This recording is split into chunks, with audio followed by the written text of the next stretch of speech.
boa noite a todos e a todas.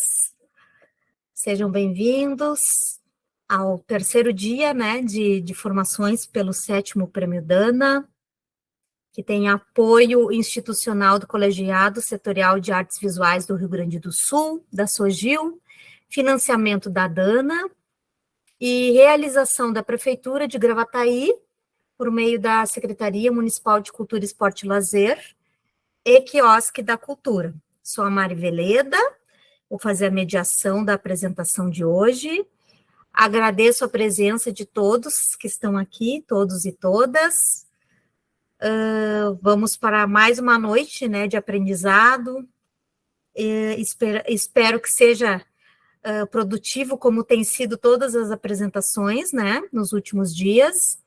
Agradeço a presença do Luiz Pedro Ferreira, né, que é o representante da Dana. Prazer é meu, obrigado, pessoal. Obrigada, Luiz Pedro. Está acompanhando assiduamente todas as formações, estou muito feliz. Eu te agradeço muito, né, por compartilhar o teu tempo conosco também, e também poder... Aprendendo junto. Aprendendo todos juntos, né? Agradeço a presença da Cristina Arns, que é uma das juradas do 7º Prêmio Dana. Não sei se a Jussara Moreira também está participando hoje. Oi, Cristina, bem-vinda. A Jussara Moreira, Mona Carvalho é a terceira jurada, né? Marcilene Forec, que será a palestrante de amanhã, também está participando. Silvia Maciel, representante do Conselho Municipal de Políticas Públicas para a Cultura, de Gravataí, né? Sim. Boa noite, Silvia. Agradeço a presença de todos os artistas interessados, né, em se inscrever no Prêmio Dana ou fazer, né, as formações para ter um conhecimento, um aprendizado, agregar, né, ao seu currículo. Então, hoje nós teremos a formação que vai ser ministrada pela Isis Abreu, né, de expografia em exposições, né, de artes visuais.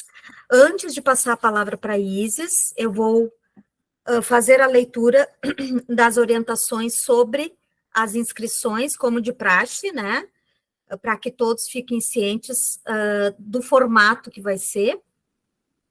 A única forma de registro de presença aceita será o formulário oficial que vai ser disponibilizado no decorrer da formação, tá? Após, no mínimo, transcorrida 1 hora de formação.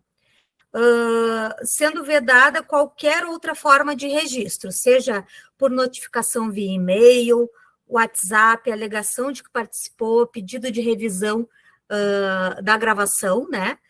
Essas não serão as formas oficiais aceitas, sendo a única forma de inscrição o formulário que vai ser disponibilizado, que deve ser preenchido. É isso que vai considerar a presença de vocês. No caso de proponentes que inscrevam projetos no 7º Prêmio Dana, serão adicionadas às suas avaliações 2,5 pontos por formação realizada, desde que acompanhem pelo menos 75% do tempo de duração da formação. Nós recebemos, além dos formulários, né, de presença, nós temos um relatório do Google Meet, né, que vai para o e-mail, né, do Quiosque da Cultura, e ali tem todas as informações dos e-mails acessados, que horas a pessoa entrou, que horas a pessoa saiu. Então, também pedimos que as listas, os formulários de presença não sejam compartilhados com pessoas que não estejam participando da formação, porque a gente tem como bater as listas e verificar se a pessoa efetivamente estava participando, né? Como tem essa questão da pontuação, a gente teve esse cuidado. No caso de coletivos artísticos, as pontuações não são cumulativas, né, entre integrantes de um mesmo coletivo na mesma formação, sendo que para essa formação vai ser dado 2,5 pontos para um dos representantes do coletivo. E vocês vão botar lá no formulário de presença também qual é o coletivo que representa. Não é preciso enviar extrato de presença, porque nós vamos conferir pelo formulário e pelo relatório que o Google Meet nos envia, né, automaticamente, e nem na inscrição de vocês no 7º Prêmio Dana também não precisa anexar documento, né, comprovando a presença de vocês. Após toda a fase de seleção, né, provavelmente no mês de maio, vou enviar a vocês certificados de participação para os que confirmaram presença e participaram em 75% de cada oficina, né, do tempo de cada oficina, mas agora, no momento, fica inviável eu conseguir providenciar. Mas vocês vão receber um certificado digital que vai ser enviado por e-mail. Isso aí pode contar para currículo, vocês podem colocar no portfólio, que vocês aprenderam a fazer com o Guilherme Maltoni, né, na primeira oficina. Aliás, também cito agora a presença do Guilherme, né, que foi o primeiro palestrante, ele que vai nos ajudar hoje para passar os slides, né? Obrigada, Guilherme, te agradeço muito. O possível acesso às gravações das formações, em nenhuma hipótese vai contar como pontuação extra. Fica apenas a título de conhecimento, caso vocês queiram acessar. Provavelmente na semana que vem, essas gravações serão disponibilizadas no canal do YouTube da Dana, tá? Eu vou divulgar amplamente a todos que participaram. E aí, caso vocês queiram tirar alguma dúvida e acessar o vídeo, aí vocês vão poder acessar por lá. Mas quem não participou e não registrou presença nas formações, não vai poder considerar como pontuação ter acessado a posteriori, né, essa gravação. Após 40 minutos do início da fala da Isis Abreu, né, que é a nossa palestrante de hoje, não será permitido o acesso de novos participantes à sala, para não prejudicar o andamento, né, da oficina, e também, né, porque a pessoa já perdeu grande parte da apresentação e não tem sentido, então, realizar a oficina, tá? Assim que encerrarem as formações, o formulário de presença será fechado. Então, pedimos a atenção que assim que eu disponibilizar no chat, vocês já acessem, preencham o formulário e antes do encerramento da oficina, vocês têm que enviar o formulário para que seja confirmada a presença, tá? Amanhã, provavelmente, nós vamos enviar a apresentação para o e-mail dos que confirmaram presença, a apresentação completa do PowerPoint que vai ser apresentado, né? E aí fica mais acessível para vocês também terem contato, tá bom? Então, as orientações sobre as inscrições, o processo de registro de presenças, na verdade, já foi passado.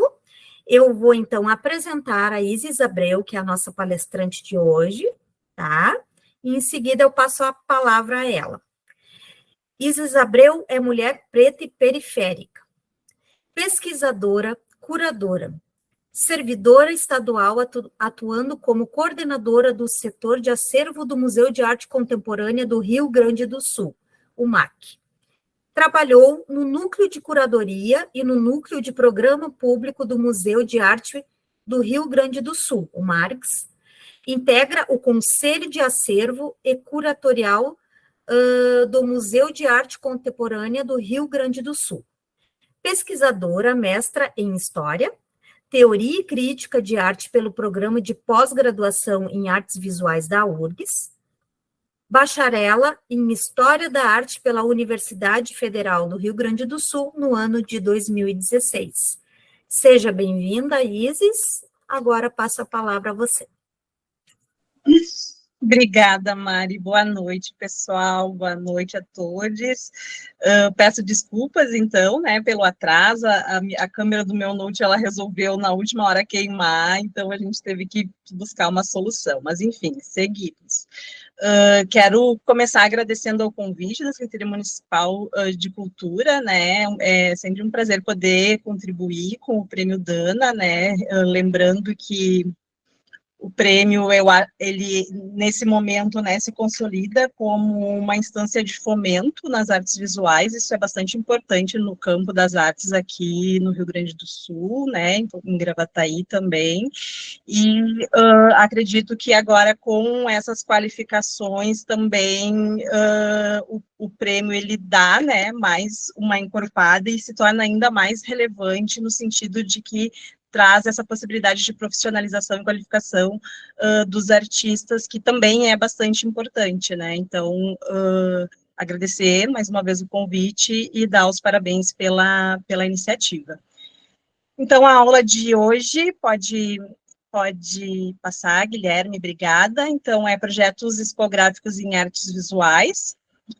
Por que projetos expográficos em artes visuais, né? Porque tem projetos expográficos para diferentes exposições, né? A gente tem exposições históricas, exposições em museus de moda, em diferentes tipos de museu, né? Então, essa é mais específica para as artes visuais. Então, a ideia é que a gente consiga entender um pouco mais, né, o que é um projeto expográfico, o que é um projeto curatorial, e a importância da gente olhar para esse detalhe, que não é um detalhe, né, eu acho que é uma parte bastante importante de um projeto de artes visuais, de uma exposição.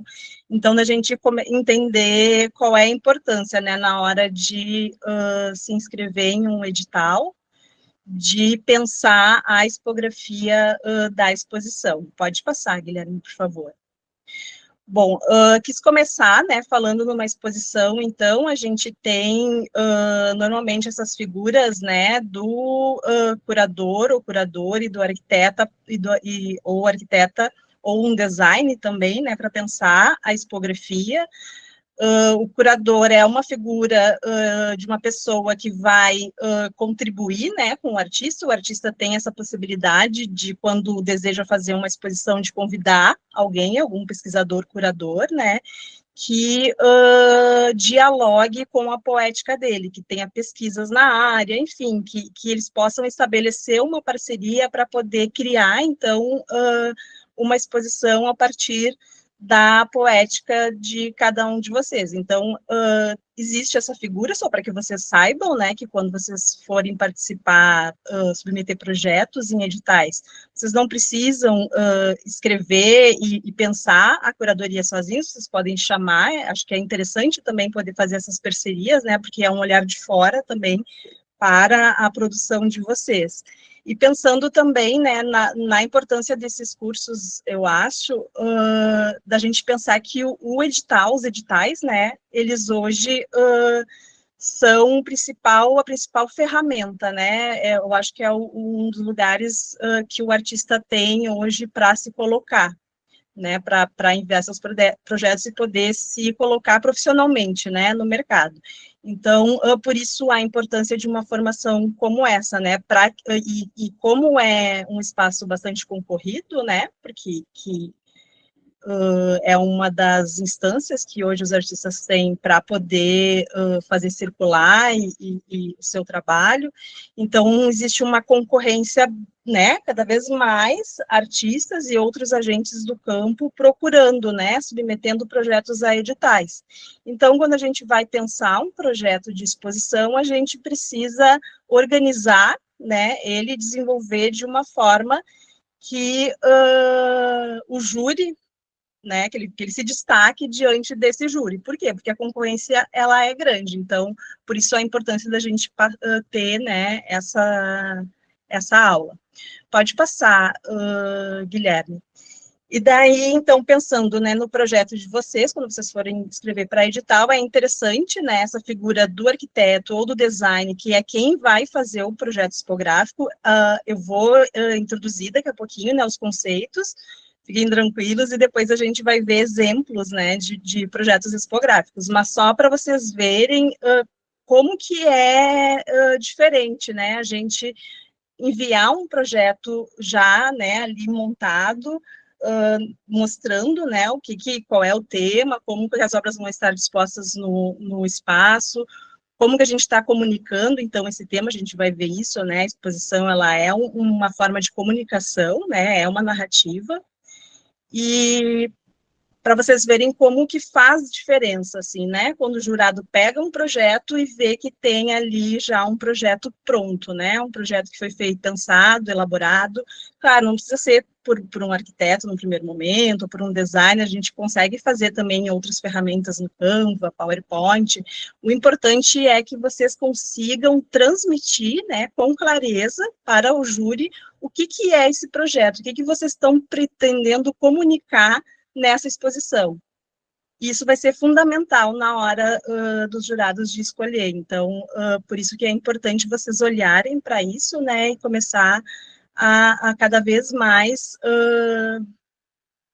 elaborar, enfim, e tentar fazer parcerias. Às vezes a gente consegue, né, tem um amigo ou amiga ali que é arquiteta, que é designer, daqui a pouquinho faz uma parceria, né, e quando for submeter um edital, aí é bom também porque todo mundo sai ganhando. Pode passar. Então, esse é o conceito básico, tá, pessoal, de expografia, né? Pensando, então, a expografia como um conjunto de técnicas para o desenvolvimento de uma exposição. A gente pensa a expografia como um espaço construído, né, um espaço físico e simbólico que é constituído por 3 elementos básicos. Então, a gente vai ter 3 elementos que compõem a expografia, né, que vai nos guiar no desenvolvimento, na criação dessa expografia, que é o quê? O conteúdo, a ideia e a forma. O conteúdo é o tema, né? Qual é o tema dessa exposição?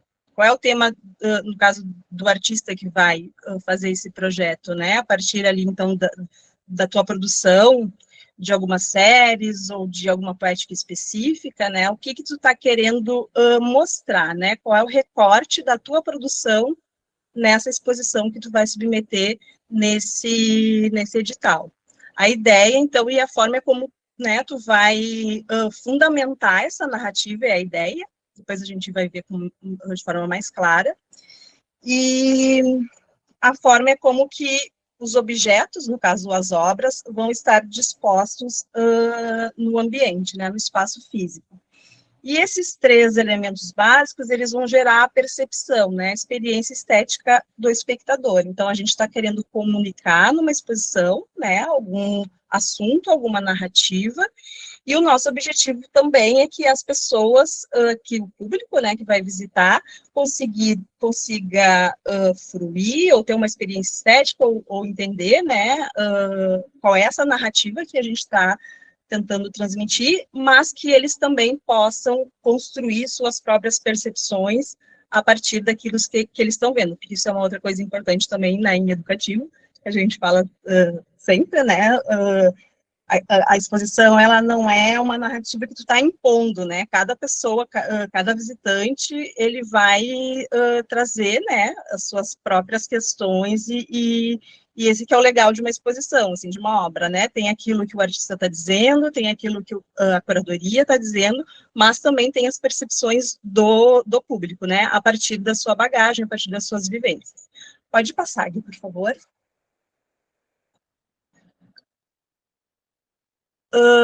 Então, aí a expografia, então, a gente pensa ela, né, como a construção de um espaço. Ela pode ser comparada à tarefa de um texto, então a gente vai pensar ela, né, já que a gente está falando de narrativa, a gente vai pensar a exposição como se fosse um texto que a gente está apresentando para o público, né, um eixo comunicacional. E aí, então, esse autor, né, o Bauer, ele vai dizer que esse texto ele vai estar dividido entre a fundamentação das ideias, a produção imagética e a extroversão. E aí, então,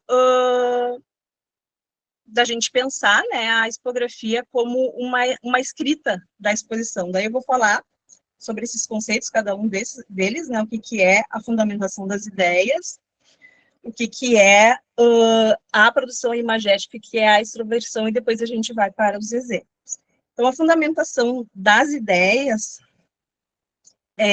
pensando, né, então, essa exposição enquanto eixo comunicacional, a gente pode observar a existência de um esforço em se conjugar os distintos elementos que compõem a exposição, ou seja, os objetos, buscando dar um sentido ao projeto expográfico.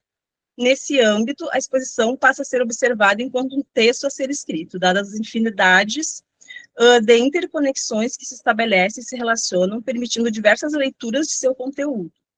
Entendida a exposição enquanto eixo comunicacional, articulado nesses 3 elementos, né? Na fundamentação, na produção imagética e na extroversão. Já a produção imagética ela vai se constituir na materialização e na explicitação do discurso institucional, amparando-se por meio dos objetos e dos diálogos possíveis de se construir entre eles. Deve-se aqui observar que a expografia não é neutra, e a linguagem utilizada por ela é viabilizada por meio de elementos que acrescentamos aos objetos, o que pode fixar e reforçar seu conteúdo ou dar abertura a novas leituras capazes de assegurar múltiplos discursos e interpretações que podem ser percebidos em uma única exposição. E a extroversão é como o público vai ler, né? Como o público vai perceber esse discurso expográfico. Pode passar, Gui, por favor. Então, a expografia, né, dentro desse grande conceito, né, ela é pensada, então, como conteúdo, ideia e forma, né? Aí, dentro desse grande guarda-chuva, conteúdo, ideia e forma, a gente vai ter o tema da exposição, o título, e aí a gente vai pensar os módulos da exposição como parágrafos, pensando que a gente está dentro dessa ideia de texto, né? E os objetos vão ser as palavras. E a extroversão é a leitura. Então, o que é? A gente juntar essas palavras, né, e criar ali frases e parágrafos para poder narrar aquilo que a gente está querendo. Pode passar. Aí esse eixo comunicacional que eu já mencionei antes, pode passar. E aí a gente vai para os exemplos práticos, porque às vezes o conceito ele fica, né, muito difícil da gente aprender. Então, as imagens, elas vão trazer essa noção maior do que é essa narrativa, né, o que é esse texto e como que a gente constrói uma expografia. Essas imagens, só volta um pouquinho, Gui, por favor, são da minha primeira exposição, que eu realizei em 2019, uma exposição que aconteceu lá no Margues, né, o Museu de Arte do Rio Grande do Sul, e ela chamava Otacílio Camilo, Estética da Rebeldia. Então, veja, o título, ele já é o primeiro elemento dessa narrativa, né, desse texto. Então, ele é o grande tema. O que eu estava falando, né, o que era esse projeto curatorial? Era sobre um artista específico, chamado Otacílio Camilo, e era um recorte da produção dele, que eu estava chamando de Estética da Rebeldia. Eu queria mostrar o que tinha, né, a partir desse conceito de rebeldia nas obras. Então, por isso esse título, né, eu queria mostrar como que nessa produção dele existia, né, essa ideia, uma estética da rebeldia, já que ele era adepto do movimento punk. E aí, então, são vários elementos que vão entrando, pode passar aqui, por favor, para a gente construir essa narrativa. Então, é importante que vocês pensem no total, né? Então, começa lá no título, onde a gente já começa a introduzir esse tema, e introduzir qual é a narrativa que a gente está querendo mostrar. O convite é bastante importante que esteja, né, pensado dentro dessa mesma ideia, desse mesmo conceito geral do que é a exposição. Então, como eu estava falando de um artista que era adepto do movimento punk, nós decidimos, né, que as letras seriam todas também trazendo essa estética do punk para a exposição. E aí, esse é um trabalho, né, uma gravura do artista que foi escolhida para o catálogo, né? Catálogo não, desculpa, para o convite e para todas as outras artes gráficas da exposição. Pode passar. E daí, então, na exposição a gente vai criando, né? O que é a expografia? São todos esses elementos que antes a gente viu que é a forma, né? Que eles juntos vão transmitir o tema principal, o conceito principal, né? A narrativa principal da exposição. E aí, então, a gente deve pensar, né, que primeiro tem esse tema maior, e aí depois cada eixo vão ser pequenas narrativas. Então, o que é importante vocês pensarem, né? Quando o artista, eu vou fazer uma exposição, e vou mostrar ali os meus trabalhos, as minhas obras. Mas não é só colocar no espaço expositivo, né? A expografia é o quê? É quando a gente pensa como que uma obra dialoga com a outra, né? Então, na parede a gente vai colocar tudo, a diz ali, não é neutro, né? Tudo tem uma intenção. Então, uma obra, ela vai do lado da outra para criar uma narrativa, né? Então, tem uma grande narrativa que é o tema, e depois tem micronarrativas que vão compondo a exposição. Aí, só para mostrar, então, como que o texto curatorial foi pensado, né, junto com esses elementos e com esses ícones que traziam essa ideia, então, de uma estética da rebeldia. Pode passar, Gui. Bom, eu trouxe essa imagem porque eu acho ela bastante importante no sentido de como que a gente pensa essa narrativa, né, e como que a gente traz elementos para fundamentar, né, essas ideias. E daí, nessa parede, a gente vai ter o quê? Esse artista, ele fazia gravuras, né, já falei. O que é a tentativa nessa parede principal, ali onde tem esse texto? O artista, ele era punk. No movimento punk, tem uma expressão que é o fanzine, né? E o fanzine, ele é feito de vários recortes de revistas, de jornal, a junção de vários elementos, né? Dentro desse pequeno livro. Todo mundo conhece, né, como é que é um fanzine. E daí, o que eu pensei para essa exposição? Bom, para poder mostrar, né, a importância de um fanzine e como que os trabalhos desse artista, o Otacílio, dialogam com essa estética do punk, eu vou reproduzir, então, na parede, essa ideia do fanzine. Então, essa composição que tem nessa parede, ela é toda pensada nesse sentido, de poder trazer para o espaço expositivo, né, para esse espaço físico, uma ideia que é do bidimensional, né, do fanzine ali, para que o público tenha essa experiência mais próxima, né, do que era também o trabalho dele, dessa relação que tinha com o movimento punk, e tudo que significa o movimento punk, né, todas as suas vertentes. Esse artista também, ele fez gravuras para uma banda, né, de punk rock, daí ali tem os discos, enfim, só para vocês entenderem, né, como que foi pensado, então, nessa parede, por que tem todos esses elementos. É um poema do artista, que está colocado ali, junto com as obras dele, tentando trazer essa ideia, então, de fanzine. Pode passar.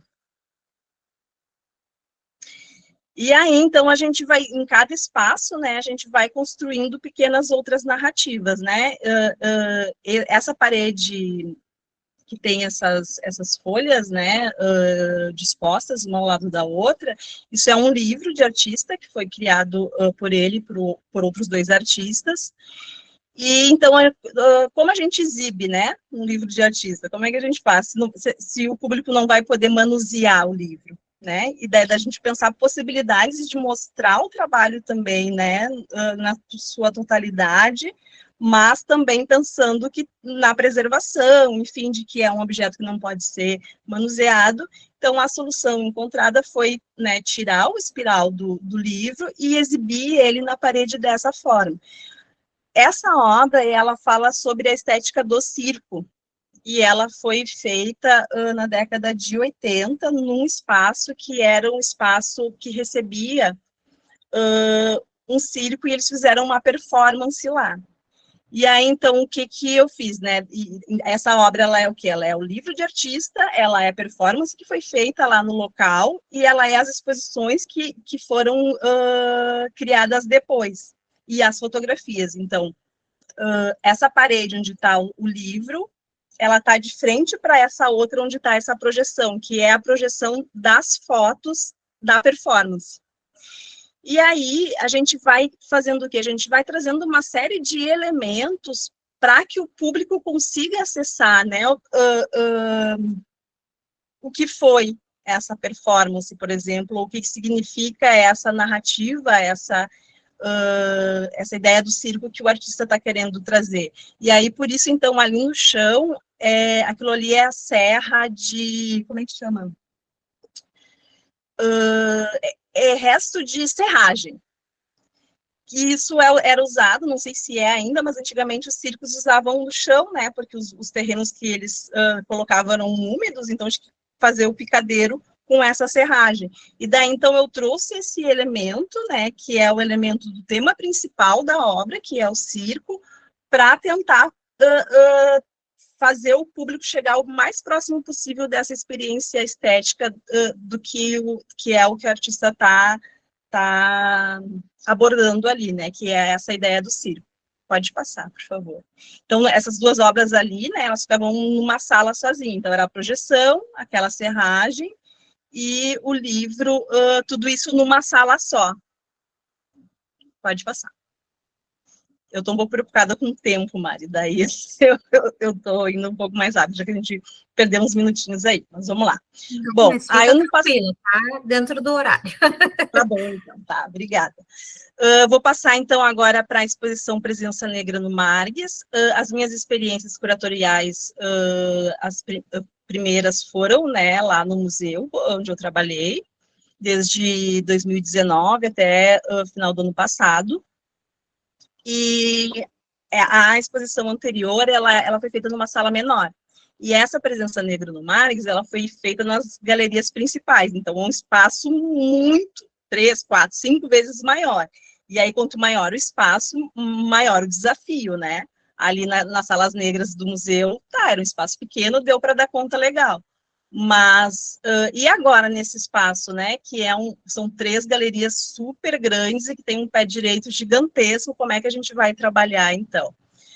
Então, pensando lá no tema, né, no geral, o que é essa exposição? A exposição Presença Negra no Margues era uma exposição sobre artistas negros, né, artistas negros e negras. A gente estava falando sobre autoria negra, essa era a temática principal.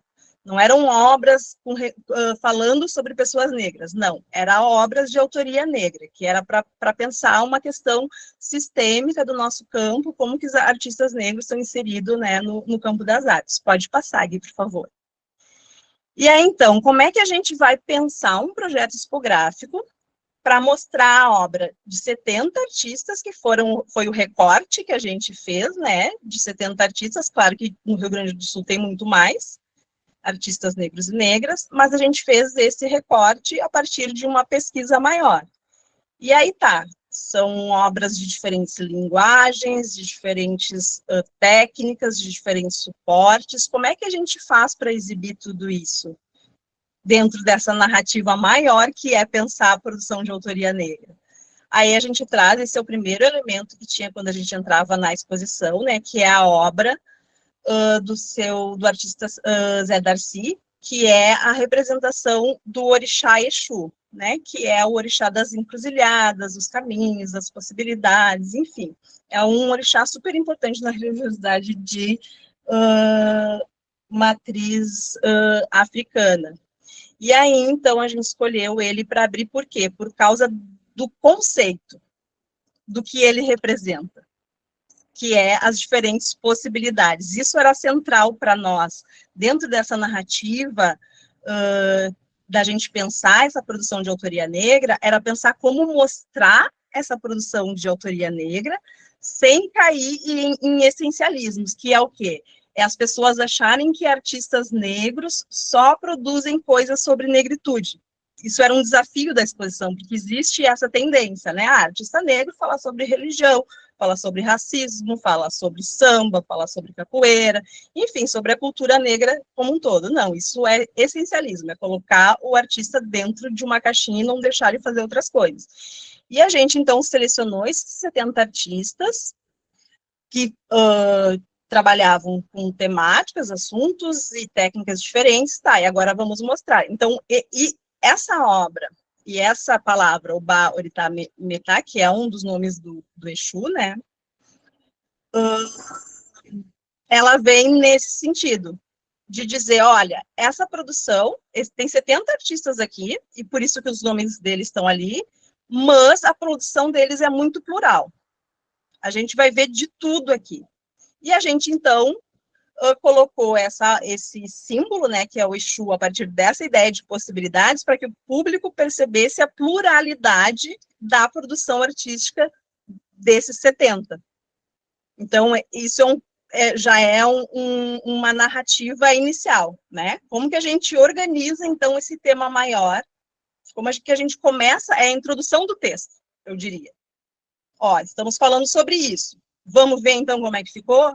E aí, então, a gente vai ter vários eixos, né? 5 eixos. Os 3 das galerias principais, as salas negras e mais uma outra sala menor que tem ao fundo da galeria. Pode passar, Gui, por favor. Então, a gente tem a entrada ali, né, que vai para essa galeria do meio, pode passar. E aqui a gente tem a nossa primeira narrativa, né? Então, entrando, são 5 salas. Cada uma dessas salas tinha uma narrativa, tinha um pequeno texto. Nesse aqui, a gente queria abordar a questão da diáspora negra, né? A travessia do Atlântico, da África para as Américas. Então, daí tem essas 3 obras, né, elas são, uma chama Mansa Musa, a do meio, e aí, enfim, é um rei de um país africano da Idade Média, e daí ela traz esses 4 elementos, né, essas 3 obras, e esse elemento, e essa outra do chão com esses navios, ela traz a narrativa da diáspora. Então, na parede a gente tem o continente africano, a partir daquelas 3 figuras ali, e aí depois no meio, a partir dessas obras, que é de um artista também de um país africano, o Omar, que ele traz, então, esses navios representando a diáspora. Então, isso é um núcleo pequeno, dentro desse núcleo maior, onde a gente estava querendo falar sobre a diáspora e também sobre a cultura, como se desenvolveu, né, a cultura de matriz africana aqui no Brasil. E aí do lado, então, essa imagem do lado é a parede que fica de frente para essa primeira, né? E daí lá no fundo, então, tem uma outra narrativa falando sobre corpos negros, e poderia ser, então, a consequência, né, o resultado da diáspora aqui no Brasil. Pode passar. Vejam que a gente tem, então, uma sala grande, onde a gente tem uma narrativa que vamos falar sobre diáspora e cultura negra a partir do Brasil. Aí a gente vai para uma parede dessa galeria, né, onde tem esse conjunto de obras que estão pensando o espaço físico daí, né? Como que esses corpos que vieram né, de forma forçada, como que eles vieram, daí por isso tem esse trabalho lá em cima do Leandro Machado, né, que é a representação de um navio negreiro, e como que essa população se reorganizou aqui no Brasil, no território mesmo. E daí era uma série de mapas ali que a gente pensava a questão territorial mesmo, né? A partir quais foram os resultados geográficos, a gente pode dizer assim, dessa travessia, né? Que é o quê? Daí, então, uma população, né, de diferentes regiões da África, que vai chegar num espaço que foi invadido, né, dos povos originários, enfim, e como que se cria essa nova sociedade, então, com essas 3, com a reunião dessas 3 raças entre parentes, porque a ideia de raça não existe, né, europeus, indígenas e africanos e seus descendentes, né, como que se cria essa nova territorialidade. Então, essa é a narrativa que está construída aí nessa parede, com a reunião, então, dessas obras. Daí uma dialoga, né, com a outra e com o que está no centro. Pode passar, por favor. Bom, se na parede, essa aqui é a parede de frente para essa anterior, né? Se lá eu estava falando de território, né, a partir dessa travessia, como que se reconfigurou, como que essas pessoas se reorganizaram nesse território, aqui eu estou falando como que elas se reorganizaram na sua cultura, nas suas manifestações simbólicas.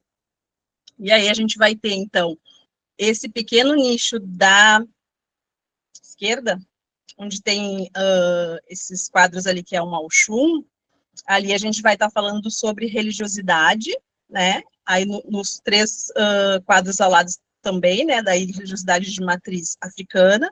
Depois traz religiosidade católica, pensando também a Umbanda, como que, né, aconteceu essa união da religiosidade de matriz africana com a crença, né, dos caboclos, a crença indígena, e também com o catolicismo. Então, toda essa parede aí depois tem ali a capoeira, que é uma expressão cultural, né, e vários outros quadros que vão trazer também essas expressões, manifestações artísticas que tem matriz africana. Então, toda essa parede, ela vai mostrar isso, né, como que se deu essa reconfiguração cultural mesmo, juntando também daí essas diferentes culturas. Pode passar. Então, né, o que passou era um eixo, ali tinha uma história, tinha um texto, e aí, então, agora a gente vai passar para outra galeria, onde vai ter um outro texto, né, uma outra narrativa, a partir de outros conceitos. Então, se lá eu estava pensando uma questão histórica, né, a diáspora, uma questão geográfica também, aqui eu vou estar pensando mais as relações sociais.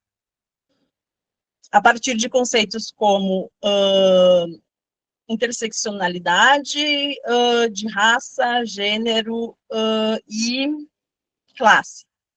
Pensando também a questão do racismo, essa parede ela vai trazer isso bastante forte, né? Daí aqui esses artistas, sim, eles estão falando sobre racismo, são artistas que estão preocupados com esse tema, né?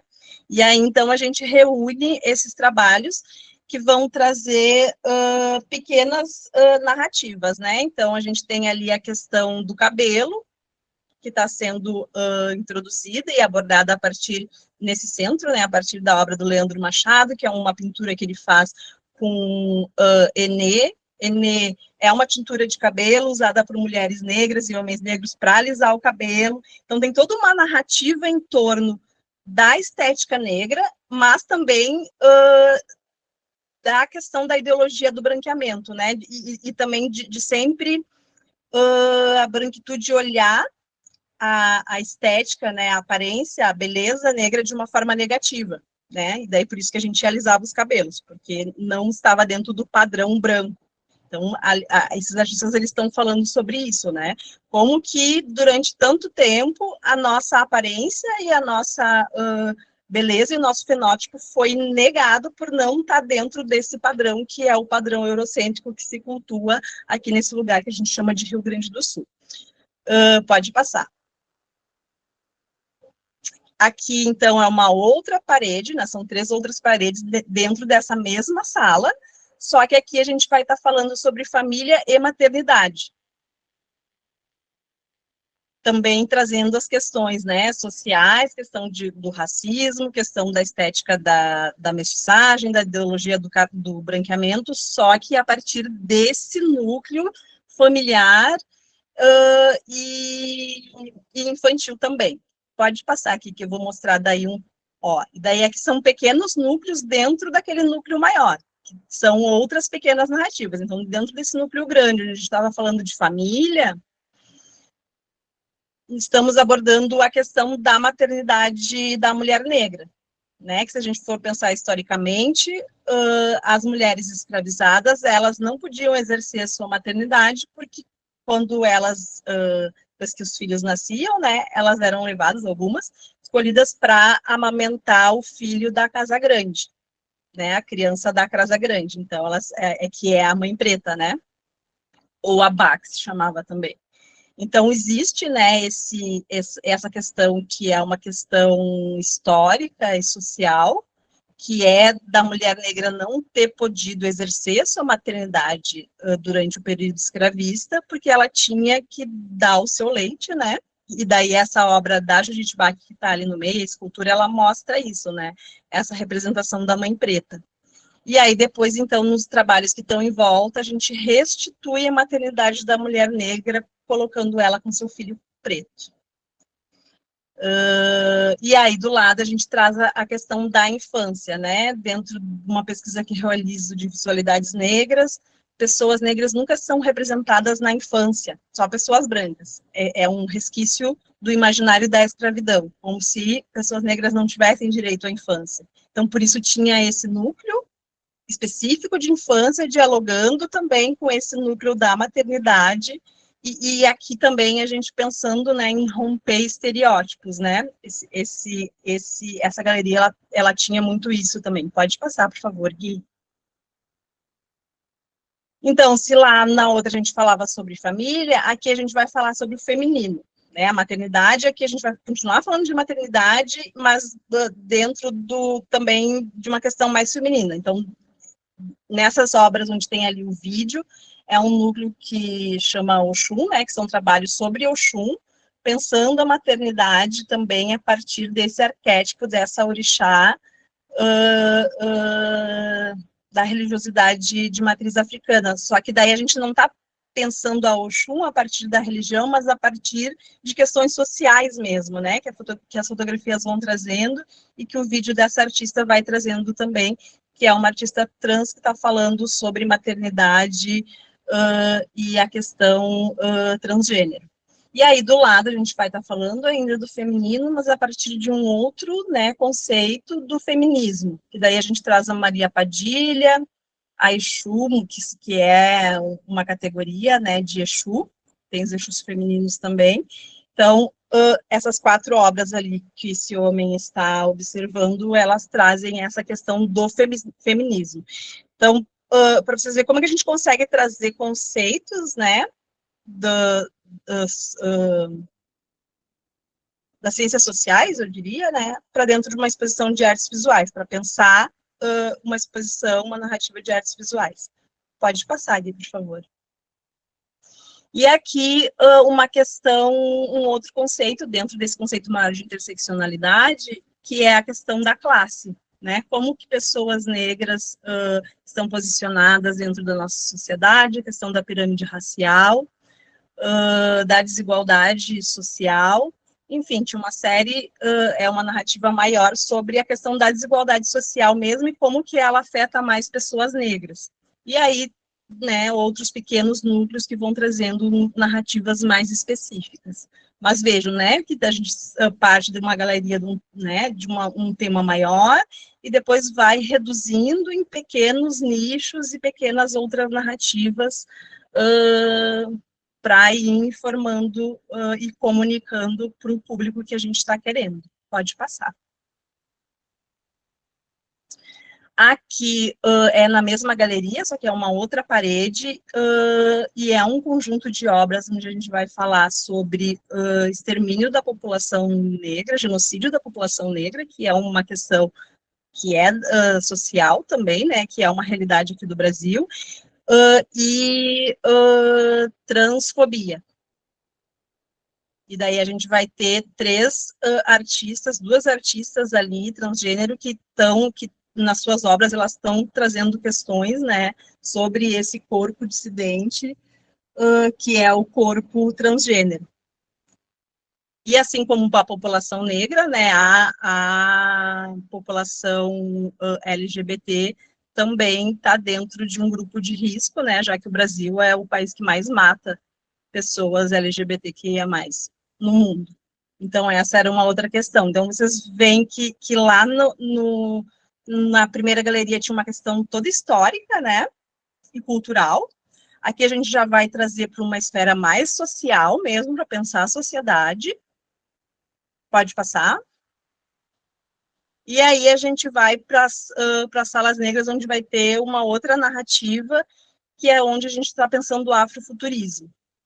Então, todas as obras que foram escolhidas para essa sala, elas estavam dentro dessa estética, né, afrofuturista, mas elas traziam também, elas eram produções de artistas de rua, né, da arte de rua, que é o grafite, que é o lambe, enfim, que são produções urbanas, né, e daí a gente achou que era importante trazer, né, esses artistas também e mostrar a produção, como é relevante a produção deles. Então, tem esse fotógrafo, né, que é o Afrovulto, são fotografias de uma festa que acontece aqui em Porto Alegre, chamada O Bronx, né, que está relacionada à cultura de rua, que está relacionada também à ideia do povo de rua, né, dos Exus, que é esse conceito maior.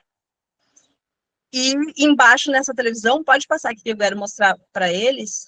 Ai, não coloquei, tá bom, vou usar essa aqui mesmo. São grafites, né, aqui do lado direito, essas duas imagens são grafites que foram feitos na parede, assim, tipo, nesse pé direito alto, né, que a gente tinha que pensar como usar, os artistas vieram e fizeram um grafite gigante. E aí, do lado, a gente colocou, então, a Bronx, que é uma festa de rua, né, que é uma festa também da população negra e LGBTQIA+, para dialogar, então, com esse trabalho, e também nessa televisão, nós exibimos um vídeo de skate, pensando que o skate também é cultura de rua. Então, para vocês verem que a exposição ela não precisa ter só as obras dos artistas, ela pode trazer outros elementos, que podem ser documentos, que podem ser vídeos, que pode ser música, que pode ser qualquer outro objeto ou elemento que contribua nessa narrativa, que possa contribuir para essa narrativa e também para a percepção e para a fruição do público, né? Então, é a junção desses vários elementos que vão dando corpo para essa narrativa maior. Então, às vezes a gente, né, um vídeo de skate, né? Então, é uma produção audiovisual, que não é artes visuais, mas que está sendo usada dentro dessa exposição para compor essa narrativa. A mesma coisa as fotografias, elas não são necessariamente fotografias artísticas, elas são fotografias de uma festa, mas, né, elas estão sendo usadas ali de uma forma poética para compor essa narrativa maior. Pode passar, Gui, por favor. Aí vocês vão dizer, mas daí são exposições num museu, né, super grande, que tem toda uma estrutura. Como é que o artista, né, que às vezes a gente sabe que é difícil até conseguir o material necessário para sua produção, vai pensar tudo isso? Aí eu vou dizer para vocês, aquela primeira exposição que eu fiz era uma exposição quase sem recursos.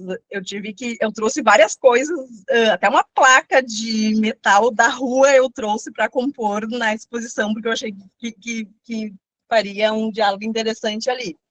Mas a gente não precisa de muito dinheiro, a gente pode usar também a criatividade. Claro, o ideal é que tenha bastante dinheiro para poder fazer tudo. Mas a gente pode também usar a criatividade e pensar formas de compor e de criar essa expografia para que ela fique, né, visualmente bonita, né, bem, e que ela traduza, né, o tema que é o tema da exposição. Aí eu trouxe esse exemplo para vocês verem como às vezes não precisa de muito dinheiro, mas sim a gente pensar bem, né, como que vai exibir. Essa exposição Escrever e Fracassar, ela está sendo exibida na Fundarte, onde fica o Ergues, em Montenegro, no museu lá da Fundarte. Pode passar.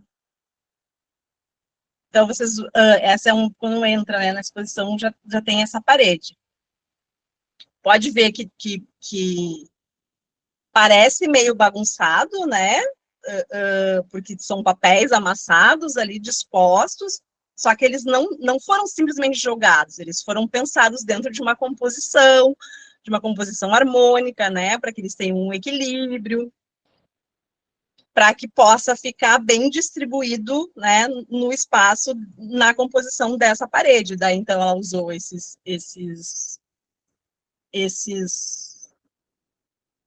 suportes, né, de papéis, e são papéis amassados junto com a televisão, com as duas televisões, e todos eles juntos formam essa grande narrativa. Pode passar.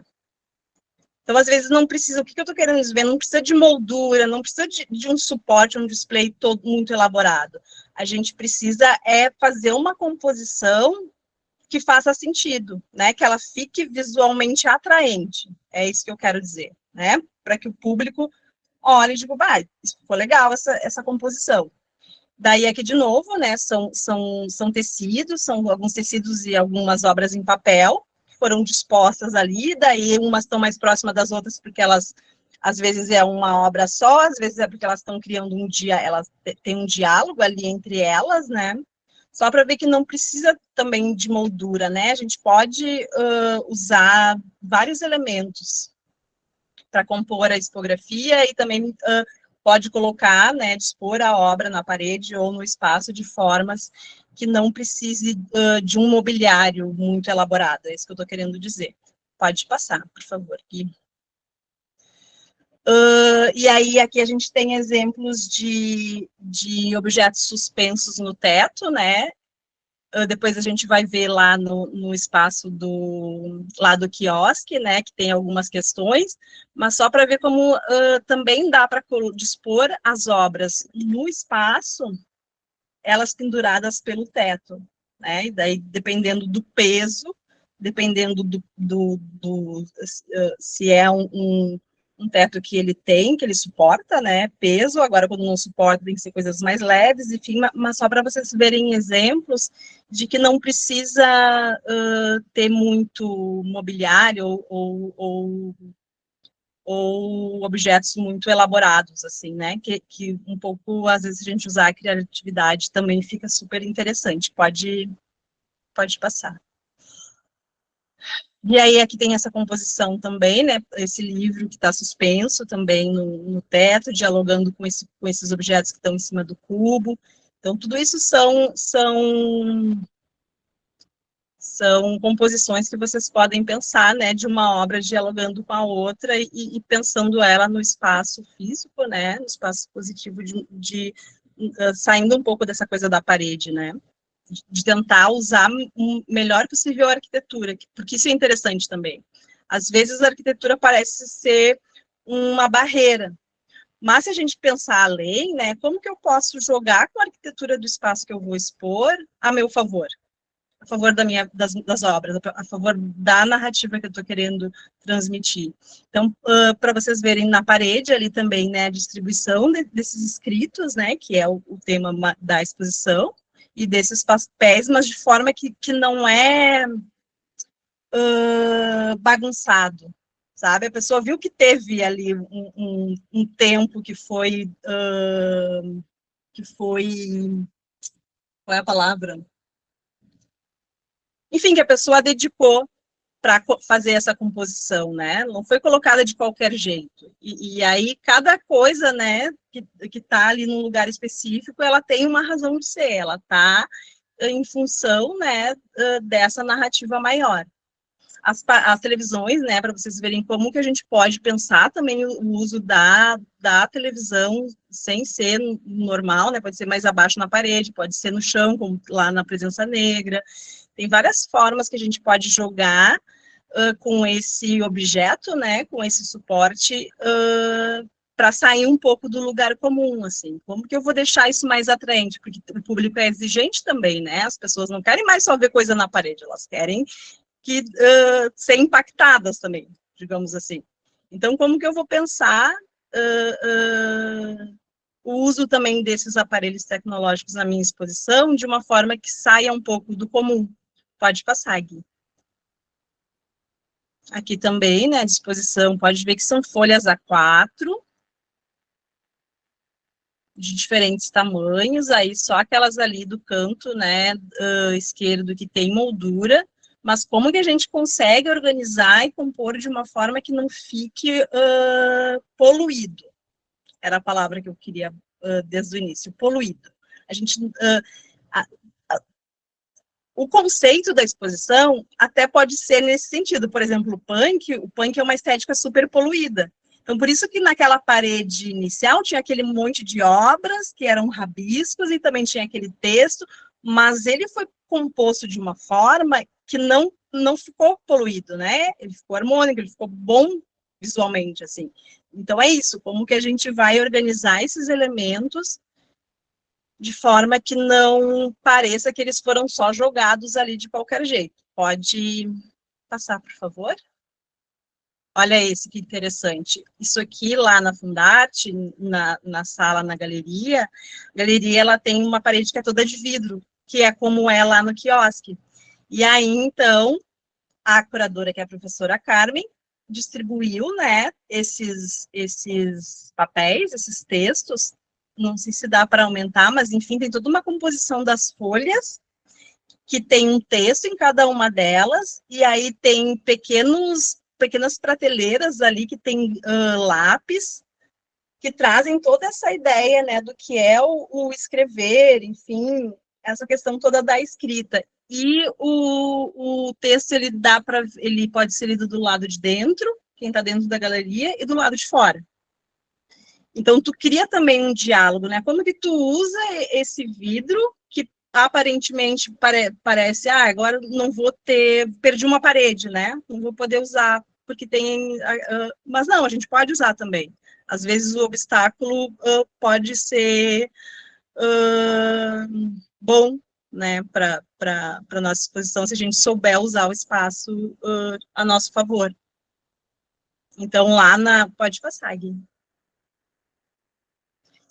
Essa é a planta do quiosque, então. Aí, então, importante, né, que todos leiam o edital com bastante calma, que vejam todos os itens, né? Aí tem um item lá que fala sobre o mobiliário, eu já vou ver qual é, 12.2.3, lá no item 12, né? Depois do item 12 tem o 12.1, aí lá mais adiante vai vir o 12.2.3, depois o 12.2.4. Ele vai falar sobre o mobiliário disponível para as pessoas que querem se inscrever no edital, né? O que vocês vão ter, o que o quiosque vai oferecer para que vocês façam a sua expografia. Então, isso tudo vai estar lá no edital, por isso é muito importante ler o edital, porque é a partir desse mobiliário que vocês vão criar a expografia de vocês. E daí, o que é importante vocês pensarem, né? A Secretaria de Cultura oferece tal mobiliário, mas eu posso levar outros itens também. Não preciso usar só o mobiliário que tem ali. Eu posso levar coisa da minha casa, eu posso pensar outras coisas que podem compor, me ajudar a compor essa expografia para que a minha exposição fique mais atraente, né? Isso pode e deve ser feito, eu acho. Para diferenciar também das outras, porque são várias exposições, né? Então, também, porque a expografia, ela é composta também desses displays, né? Desse mobiliário. Então, vocês podem trazer itens da casa de vocês ou mandar fazer, inclusive, né, específico para exposição de vocês, para aquilo que vocês estão querendo comunicar na exposição. Aí tem a planta, né, o espaço ele é circular, pode passar, Gui.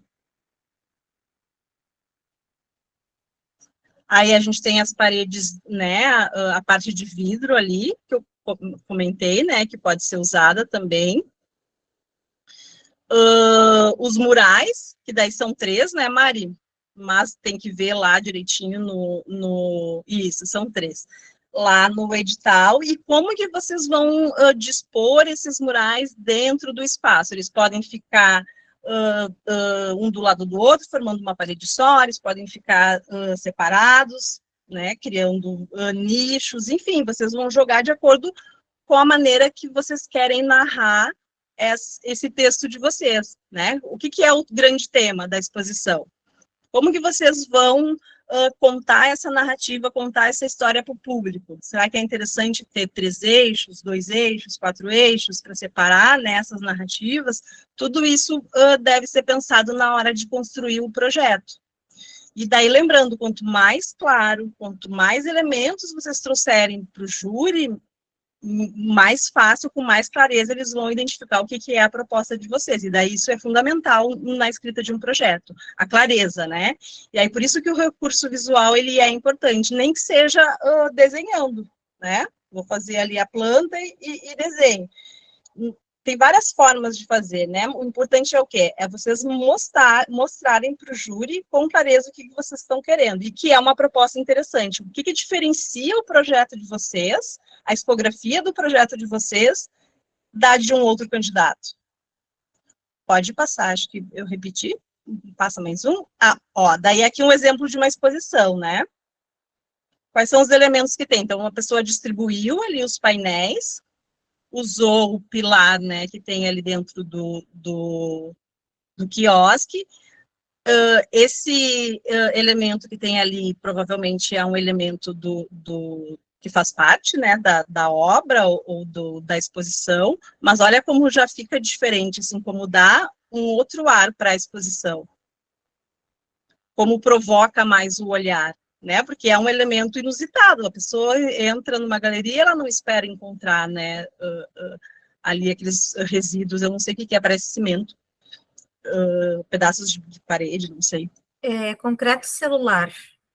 Era uma obra Concreto? da Lucy Sgorla, que é Legal. da Chico Lisboa, e ela fazia escultura em concreto celular. Uhum. E aí fica super bonito, né? Impactante também. Uma outra coisa interessante que eu tenho pensado bastante em relação ao suporte, quem trabalha com ilustração, fotografia, até gravura, né? Da gente sair um pouco do suporte tradicional, que é o papel e a moldura, e pensar, por exemplo, uma impressão em tecido, né? E daí o tecido é uma coisa leve que eu posso colocar no espaço, né? Não só na parede. A gente tentar sair um pouco do bidimensional e ser refém tanto, né, do bidimensional e tentar pensar outras propostas para o tridimensional. Pode falar, Mari. Só um parênteses, essas fotos que estão expostas são da Marisa Salcedo, são impressas em tecido. E era uma exposição que tinha portas antigas, com sobreposição de fotos, e aí aquele tecido ali, às vezes, sei lá, até o ar-condicionado ali do quiosque dava um movimento, dava uma sensação muito diferente do que se fosse uma foto na moldura, no quadro, no papel, né? Uhum. Fica muito interessante, eu gosto muito do tecido como suporte para a fotografia. Tem mais uma que pode passar, por favor? Aqui tá, ali é uma imagem do painel, né? Uma imagem da televisão que tem lá. E tá, esse aqui eu coloquei porque lá no quiosque o teto ele não suporta trabalhos muito pesados. Então, se vocês forem usar, né, esse espaço, o espaço do meio ali, colocando obras suspensas, tem que ser objetos leves, porque o teto ele é de gesso, né? Então, ele não suporta um trabalho, um objeto muito pesado. Mas, enfim, dá para pensar outras formas. O interessante também, gente, eu acho que é fundamental também visitar o espaço antes de fazer o projeto. Não tem como a gente fazer, por mais que tenha os recursos, né, tecnológicos da planta ali, que tu mede tudo direitinho, não, eu precisa ver o espaço, sabe? Vai lá, visita, ver direitinho, né? Como eu posso usar esse vidro, né? Essas janelas envidraçadas a meu favor? Como eu posso usar esse teto que não suporta um objeto muito pesado a meu favor? Enfim, de tu olhar o espaço mesmo e ver como é que tu pode jogar com tudo que tem ali e o que tu pode trazer de fora também para compor junto com a arquitetura do quiosque, né? Eu acho que é essencial essa visita antes de escrever o projeto para ter uma noção mesmo, assim, para dominar o espaço físico, né? E poder construir um projeto tipográfico bom, né? Que seja atraente ao júri. E ao público também, né? Depois que ganhar. Pode passar. Acho que é isso. Então, agradeço. Agora a gente abre para questões, né? Para dúvidas. A gente pode voltar daí nos exemplos, nos conceitos. Obrigada, muito obrigada, Isis. Eu fiquei encantada com a tua formação, com as informações que tu trouxe, as tuas referências.